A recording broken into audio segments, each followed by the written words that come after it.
The Whispering Waters. The village of Nyama sat in the heart of a lush valley, where golden fields stretched to the horizon and ancient trees stood tall like silent guardians. But the true heart of Nyama was the river, a silver ribbon of water that wound its way through the land, feeding the crops and quenching the thirst of all who lived there. The villagers believed that the river was not just water, it was alive, washed over by the mysterious river spirit, Lume. The elders spoke of him in hushed voices, warning the young to respect the river, never take more than they needed, and never forget the unseen force that protected them. Among those who lived near the river was Zara, a young woman with a gentle heart and a love for nature.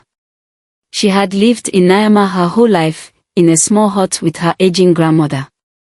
Unlike the others, Zara was not afraid of the river. She felt at home beside its cool waters, where the breeze whispered secrets and the fish darted playfully beneath the surface.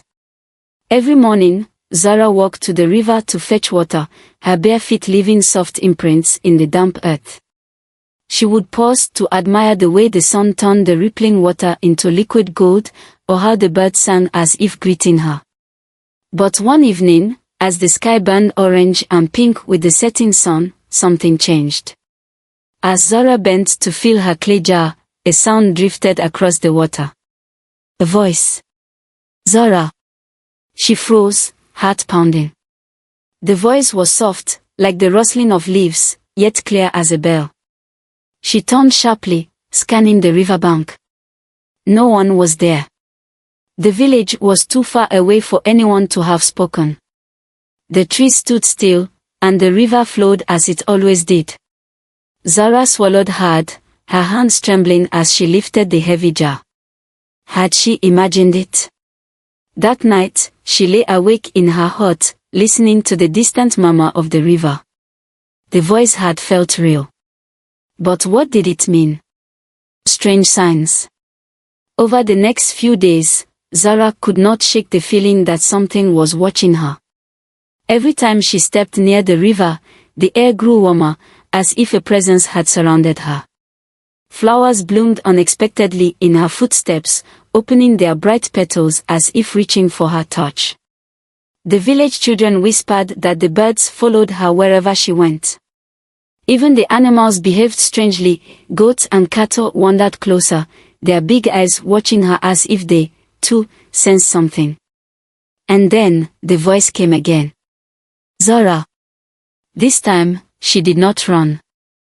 Instead, she listened. The voice was neither threatening nor cruel. It was gentle, almost familiar. It whispered like the river itself, calling her closer. But Zara's visits to the river did not go unnoticed. The elders' warning. One evening, as Zara returned from the river with her clay jar full, she found a group of elders waiting for her. Their eyes were dark with concern, their robes heavy with tradition. Zara, spoke Baba Mosi, the oldest and wisest of them. His voice was rough like the bark of an ancient tree. You have been spending too much time near the river. Zara clutched the water jar tighter. I only go to fetch water, Baba. The elders exchanged glances. We have seen the signs, said another elder, an old woman with silver hair. The flowers that bloom in your steps. The birds that follow you. The way the river shimmers when you are near. The people of Nyama believed that such signs meant a person had caught the attention of the river spirit. And that was not always a good thing. You must stay away from the water, Baba Mosi said firmly. If Lume has chosen you, it may not be a blessing. It may be a curse. Zara's heart sank. How could something that felt so peaceful be dangerous? She bowed her head and murmured, Yes, Baba. But deep inside, she knew she could not stay away. The river spirit appears. That night, unable to sleep, Zara walked alone to the river. The moon glowed above, casting silver light over the flowing water. The village was silent. The world felt still, as if holding its breath. She knelt by the river's edge, dipping her fingers into the cool water. it was calling to her. She could feel it. And then, the water stirred. A ripple spread outward, and the river glowed softly, pulsing like a heartbeat. Zara gasped, stumbling backward. From the depths of the river, a figure emerged. He was tall and luminous, his form made of shimmering silver light, as if the very water had taken shape. His eyes were deep pools of blue, ancient and endless. His hair moved like waves, and his presence filled the air with a strange, calming energy. Zara could not move. Could not breathe. The river spirit, Lume, stood before her. And then, he spoke. "You have heard my call," he said. His voice was like the wind through the trees, like the water lapping against the shore. "I have chosen you, Zara." Zara's heart pounded in her chest. She did not know what was happening, only that her life was about the divine choice. Zara stood frozen, her breath shallow, as she stared at the shimmering figure before her. Lume, the river spirit, radiated a soft, silvery glow, his form shifting like water under the moonlight. His eyes, deep as the ocean, held an ancient wisdom that both comforted and unsettled her. "You have heard my call," Lume said, his voice flowing like a gentle stream. "And now, I come before you." Zara wanted to speak, but her lips felt heavy. Was she dreaming? Was this truly happening? Lume stepped forward, the water beneath his feet parting as if obeying his will. "Do not be afraid, Zara," he said. "You have been chosen." "Chosen?" Zara whispered, finally finding her voice. "Chosen for what?" Lume's gaze softened. "You are to bear a child unlike any other. A child of both the divine and the mortal world. This child will bring blessings, but also great trials." Zara's body tensed. She shook her head. "No. That is impossible. I am not yet wed. I have never been with a man." "The child will not come from mortal ways," Lume said gently. "This is a gift from the river, from the divine. But you must choose to accept it."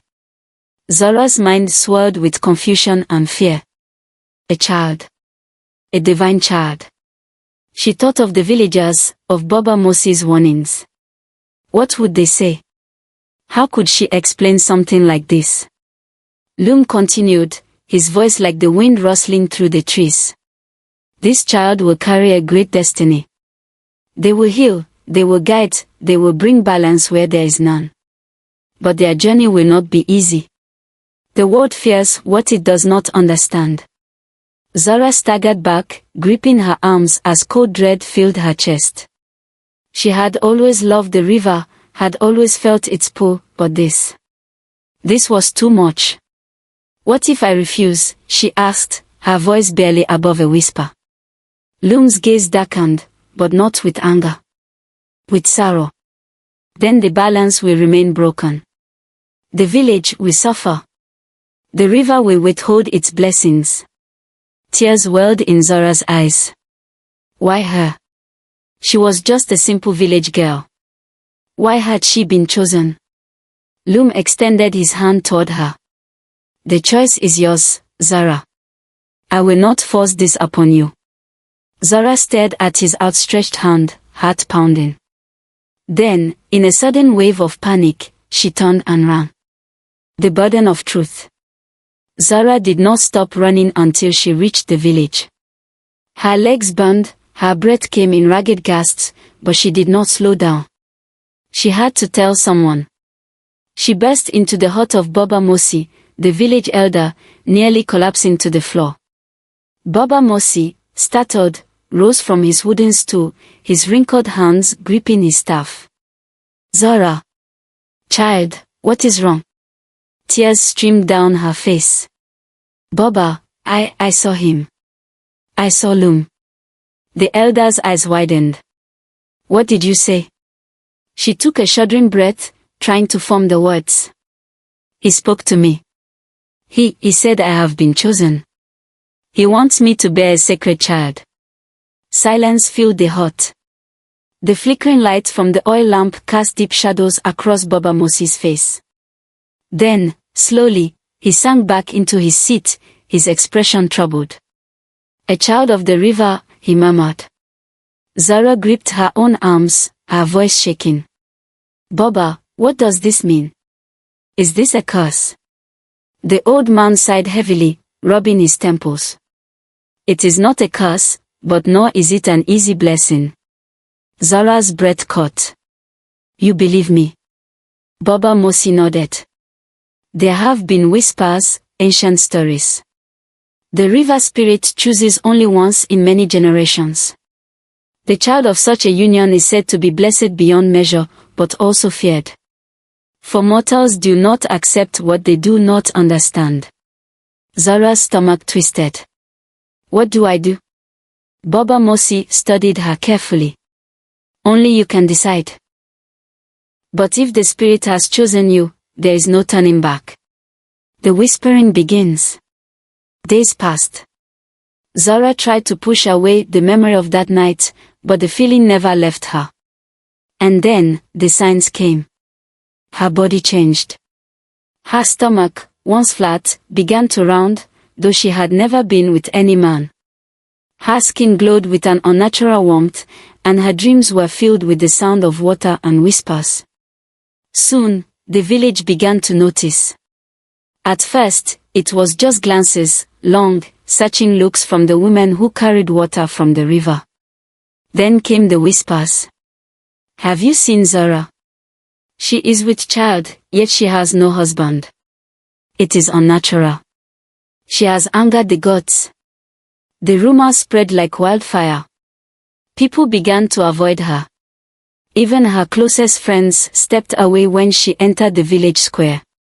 One evening, as she walked home from the market, a group of village women blocked her path. Zara, one of them, Mina, spoke sharply. "Tell us the truth. Who is the father of your child?" Zara's mouth went dry. "There is no father." The women gasped. Mina's face twisted with suspicion. "Lies. No woman carries a child without a man." Zara clenched her fist, trying to hold back her frustration. "I speak the truth." Another woman sneered. "Then you are cursed. A woman who bears a child from no man. This is the work of dark magic." Zara's heart pounded. This is exactly what Baba Mosi warned me about. Tears burned at the edges of her eyes. She had done nothing wrong. But in the eyes of the village, she was already guilty. A future uncertain. Zara retreated to her hut, shutting the door against the cruel words of the villagers. She placed a hand on her growing belly. "A child of the divine, a child of the river." Lume's words echoed in her mind. This child will bring blessings, but also great trials. Zara had thought the hardest part was making the choice. She was wrong. The hardest part was yet to come. The mark of the river. Zara's world was unraveling. As her belly grew, the whispers turned to accusations. Women who once smiled at her now crossed to the other side of the path when they saw her coming. The market sellers refused to take her coins, muttering that her touch carried misfortune. Even the children, who once laughed and played near her home, now ran away in fear. And then, the village itself began to suffer. The village's suffering. At first, it was the crops. The golden fields of Nyama, once bursting with maize and yams, began to wither. The leaves turned yellow and dry, calling under the relentless sun. No amount of water could bring them back to life. Then, the river changed. The once clear water grew dark and murky, carrying a bitter taste that made the villagers uneasy. The fish began to die, their silver bodies floating lifelessly on the surface. The villagers stopped drinking the river's water, whispering that it had been poisoned. And then came the sickness. The goats and cows grew weak, their ribs showing beneath their fur. Even the strongest oxen could barely pull a plow. The villagers watched in horror as their animals fell ill, one by one. Fear spread like wildfire. And all fingers pointed to Zara. The accusation. The elders met beneath the great baobab tree, their faces heavy with worry. At the center of the gathering stood Chief Django, his thick arms crossed, his face set in a deep frown. The village is cursed, one of the elders said. And the curse began when he pointed toward Zara's home, became with child. Chief Django's gaze darkened. Are you certain of this? Another elder nodded. Before, our land was fertile. Our river was clear. Now, everything is dying. And yet, she thrives. Look at her. Her skin glows while we grow weak. That child she carries, it is not of this world. Murmurs of agreement spread through the crowd. We must do something before the village is lost. Chief Django let out a slow breath. His duty was to protect his people. And if Zara was the cause of their suffering, she must leave, he said finally. Banish her from Nyama. The elders nodded grimly. That night, a group of warriors arrived at Zara's hut. She did not fight them. She did not scream. She simply bowed her head and walked away. As she passed through the village for the last time, the people watched in silence. No one spoke. No one stopped her. Even those who once loved her turned away. And so, Zara walked into the wilderness, alone. The forest of shadows. The forest was vast and unforgiving. Thick vines twisted like snakes around ancient trees, and the night was filled with the distant cries of unseen creatures. Zara pressed a hand against her swollen belly, tears slipping down her cheeks. Where will I go? How will I survive? She collapsed at the base of a tree, exhaustion pulling at her limbs. The weight of everything crushed her, the whispers, the exile, the loneliness. But as she drifted into sleep, a voice floated through the darkness. Her faith. It was soft, like the rustling of leaves in the wind. Familiar. Comforting. Zara's eyes fluttered open. The air smelled of fresh rain, though the sky was clear. Lume's voice. Even now, he was with her. Mama Tano, the healer. Morning came, and with it, a gentle touch on Zara's forehead. Wake, child. Zara's eyes opened to find an old woman kneeling beside her.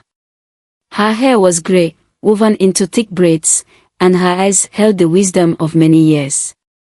You are with child, the woman said, studying her carefully.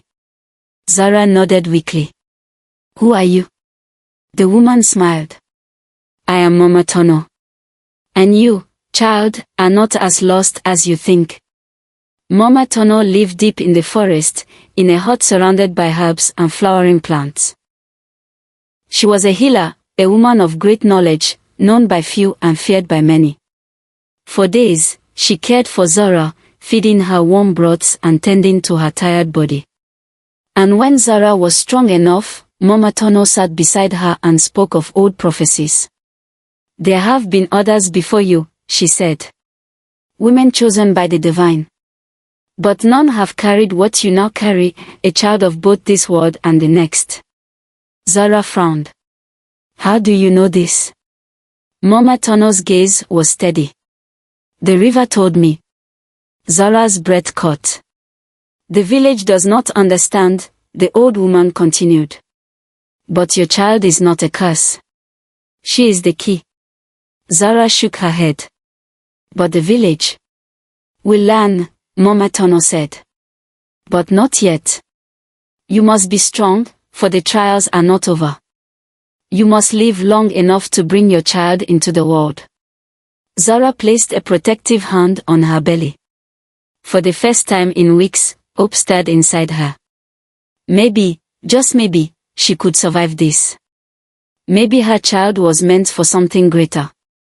She lifted her gaze to the sky, whispering a silent promise. She would not give up. She would live. She would fight. And one day, she would return. The birth of a miracle. The sky over Nyama had been restless for days. Dark clouds loomed over the land, thick and heavy, whispering the promise of a great storm.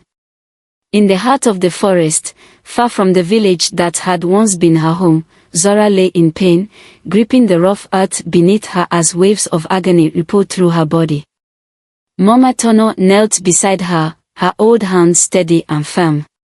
"Breathe, child," she whispered. "The storm is fierce, but you are fiercer." Zara gasped, her body drenched in sweat.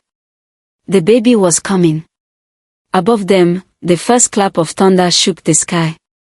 A birth under the storm.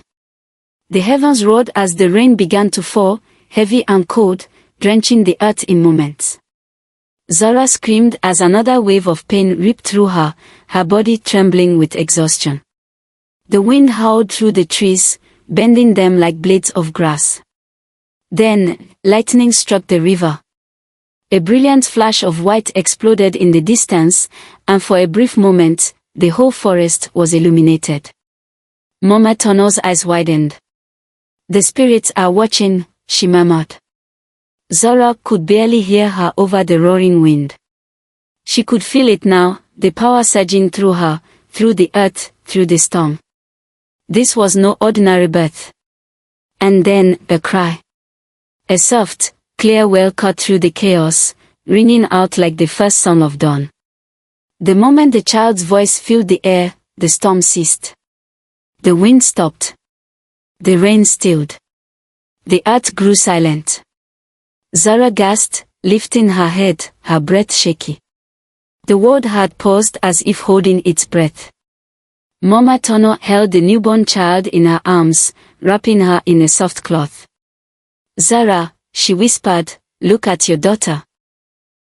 Zara's vision blurred with tears, but when she saw her child, her heart nearly stopped. The baby's eyes. They shimmered like the river at dawn, deep and endless, reflecting the silver glow of the water itself. Zara let out a broken breath. "She's beautiful." Mama Tano smiled, placing the baby in Zara's arms. "She is more than that," she said. "She is a miracle." Zara gazed at her daughter in wonder. "Her name is Nia," she whispered. "It means purpose." As if responding to her name, Nia cooed softly, and at that very moment, the river ran clear once more. The dark waters, tainted for weeks, purified in an instant, turning as clear as crystal. The fish returned, the gentle ripples reflecting the morning light. Mama Tano placed a hand over her heart. "She is the one," she murmured. "The one who will heal this land." Zara held her child close, pressing a kiss to her tiny forehead. She knew it now. Nia was not a curse. She was a blessing. But blessings, Zara knew, often came with great danger. The village's fear. Back in Nyama, the elders gathered under the great baobab tree, their faces grim. "The river has cleared," one of them murmured. "The storm ended as suddenly as it began." "The sickness has passed," another said. "The crops are beginning to recover." Chief Django narrowed his eyes. "And you believe this is because of Zara's child?" Baba Mosi, the eldest of the council, sighed. "The signs are clear, Django. That child, she is no ordinary girl." A long silence followed. Finally, the chief's voice came, low and cold. "Then she is a danger." The elder stiffened. Django rose to his feet, his jaw tight. "No child should wield such power. The people are afraid. They believe the river spirit has sent a curse in disguise." "We have already cast Zara out," another elder said cautiously. "Surely that is enough." Django shook his head. "No. She must never return.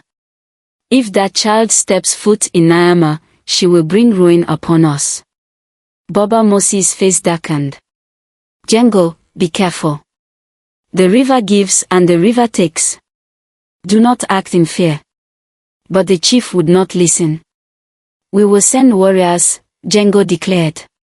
They will find Zara and ensure she and her child never return. The decision was made. A group of armed men left the village that night, their torches burning through the darkness. They had one mission: to end the child before she grew strong enough to destroy them all. A mother's resolve. Far away, in the heart of the forest, Zara did not sleep. She held Nia close, her heart pounding with an uneasy feeling she could not explain. The storm had ended, and yet, she felt as if another one was coming. Mama Tano sat beside the fire, stirring a pot of herbs. "You feel it, don't you?" she said softly. Zara nodded. "They will come for her." Mama Tano sighed. "Yes. Fear makes men do terrible things." Zara tightened her grip on Nia. She had already lost everything: her home, her people, her past. She would not lose her daughter. She turned to Mama Tano, her voice steady. "Teach me." Mama Tano arched a brow. "Teach you what, child?" "Teach me how to survive. Teach me how to protect her. Teach me how to fight." The old woman studied her for a long moment. Then, slowly, she nodded. "Then we must begin tonight." Zara's jaw tightened as she pressed a gentle kiss to Nia's forehead. No one would take her child. Not the village. Not the elders. Not even the gods. She would fight. And when the time was right, she would return. A daughter's gift. The years passed swiftly. Hidden deep within the forest, Nia grew into a child of wondrous power. Her presence alone seemed to breathe life into the world around her. Where she walked, flowers blossomed. Where she touched, wounds mended. And when she laughed, the trees swayed as if they, too, rejoiced. Mama Tano watched over her with pride, teaching her the ways of healing and the old wisdom of the land. But it was Zara who remained her fiercest protector, guiding her daughter with both love and caution. She knew, deep in her heart, that the day would come when Nia's gift could no longer remain hidden. And that day arrived sooner than she had hoped. The suffering of Nyama. Beyond the forest, the village of Nyama remained cursed. Though the river had cleared the day Nia was born, the land still struggled. Crops grew, but they withered before harvest.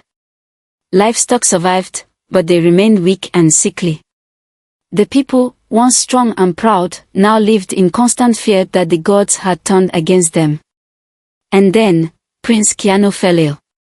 The only son of Queen Ayana, the boy was the future of Nyama, the hope of the people. But his health declined faster than anyone had expected. The healers tried everything. The elders offered prayers. Yet nothing worked. The prince burned with fever, his breath growing weaker with each passing day. The queen, desperate and heartbroken, sent out a plea. "If there is anyone, anywhere, who can heal my son, I beg you, come." The message reached the forest. And when Zara heard it, she knew. It was time. A mother's decision. That night, under the silver glow of the moon, Zara sat with Mama Tano by the fire. "Nia must go," she said, her voice firm.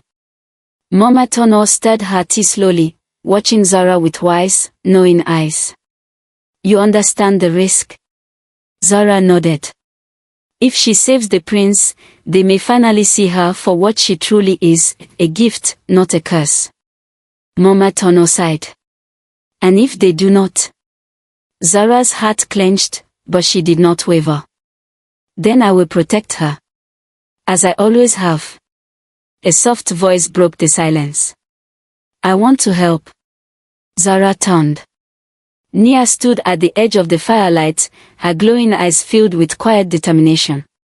She was still a child, no older than 8, yet she carried a presence far beyond her years. "The prince is suffering," Nia said. "If I can heal him, I must." Zara felt pride and fear in equal measure. Her daughter was brave. But was the world ready for her? She reached out, brushing Nia's curls gently. Then we go together. The journey to Nyama. For the first time in years, Zara and Nia stepped beyond the safety of the forest. The journey was long, the sun scorching as they walked the dusty roads toward the village. People stared as they passed, their whispers following them like shadows. And when they reached the gate of Nyama, the guards refused to let them in. "You should not be here," one of them growled. "Leave, before the chief hears of this." But before Zara could speak, a royal messenger appeared, breathless. "The queen has called for a healer. Let them through." The guards hesitated. They knew who Zara was. But with no other choice, they stepped aside. Zara and Nia entered Nyama once more. Fear and hope. Inside the palace, the air was thick with worry. Prince Kiano lay on a grand bed, his body drenched in sweat, his breath ragged. The queen knelt beside him, her hands clutching his weak fingers. When Zara and Nia stepped forward, gasps filled the room. Zara, one of the elders, whispered, "She has returned." And with her cursed child, another muttered. Chief Django's expression darkened as he stepped forward. "Why have you come?" Zara lifted her chin. She would not cower. "We have come because you called for a healer." Django scowled. "Not you." "Not, her." He looked at Nia with suspicion, as if her very presence unsettled him. Before Zara could argue, the queen's voice rang through the hall. "If she can heal my son, she stays." All eyes turned to Nia. For a long moment, she simply looked at the prince, her glowing eyes filled with sadness. Then, without a word, she stepped forward. The elders tensed. The guards placed hands on their weapons. But Nia was not afraid. She placed her small hands on Prince Kiano's forehead. And the moment she did, the fever broke. A golden light shimmered around her fingers, flowing into the prince's fragile body. His skin, once pale and burning, regained color. His chest, once weak and struggling, rose and fell steadily. A slow breath. Then another. And then, his eyes fluttered open. The queen gasped, tears streaming down her face. "Kiano." The prince turned his head and smiled. The room fell into stunned silence. The impossible had happened. And it had happened because of Nia. The elder's decision. Chief Django was the first to speak. This is unnatural." Queen Iona whirled on him, fury in her gaze. "My son was dying, Django. And now he is well. What is unnatural about that?" The elders exchanged nervous glances. The villagers who had gathered whispered in disbelief. The same child they had feared, the same child they had banished, had just done what no healer could. Baba Mosi, who had been silent all this time, finally spoke. "We called for a healer," he said, his deep voice filled with something like awe. "And the river has answered." His gaze fell on Nia. "Perhaps we were wrong." Zara held her breath. And in that moment, she saw it, the first crack in the fear that had ruled Nyama for so long. For the first time, the people of Nyama did not look at Nia as a curse. They looked at her as a gift. The river's blessing. The morning after Prince Kiano's miraculous recovery, the village of Nyama awoke to a world changed. For years, the people had whispered curses when they spoke of Zara and her child. But now, those whispers had turned into songs of praise. A village transformed. At sunrise, villagers gathered outside the palace, speaking in hushed, awed voices. The prince was dying, and she saved him. Maybe she was never a curse after all. The river brought her back to us. Could it be a sign? Word spread like fire. The child they had feared was their salvation. That day, the fields that had once struggled to bear crops turned green again. The livestock regained their strength, no longer weak and sickly. And when the people went to the river, they found it clearer than it had ever been, so clear, they could see their reflections as if the water were made of glass. Nia had not only healed the prince. She had healed the village. A mother's vindication. By midday, the elders called for Zara. She stepped forward, standing tall, her hand resting on Nia's shoulder. She would not bow. Not after everything they had done. Chief Django stood before her, his face unreadable. Then, to everyone's shock, he bowed first. "We were wrong," he said, his voice heavy with regret. "We feared what we did not understand. We cast you out when you should have been protected. For that, we seek your forgiveness." Zara studied him for a long moment. The same man who had once ordered her banished now stood before her, humbled. She glanced down at Nia, who was watching with bright, curious eyes.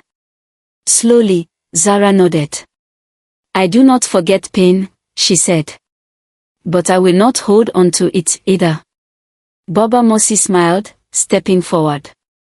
"Then let this be a new beginning. Return to us, Zara.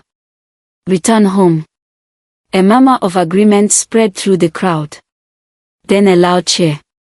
For the first time in years, the people of Nyama embraced Zara as one of their own again. Nia's destiny. That evening, as the sun dipped below the horizon, a grand ceremony was held. The people of Nyama gathered in the village square, where Chief Django stood before them. With Nia by his side, he spoke in a voice that carried across the land. "This child was born of both the divine and the mortal world. She has brought healing where there was suffering, peace where there was fear, strength where there was weakness." He placed a hand on Nia's head. "From this day forward, Nia shall be the protector of Nyama, the bridge between the world of men and spirits. She will watch over us, and we will honor her as the healer of this land." The villagers erupted in cheers. The girl they had once feared was now the one they trusted most.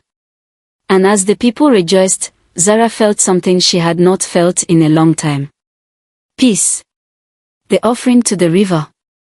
At midnight, the village walked to the riverbank, carrying gifts of gratitude, flowers, fruit, woven cloth, and golden ornaments.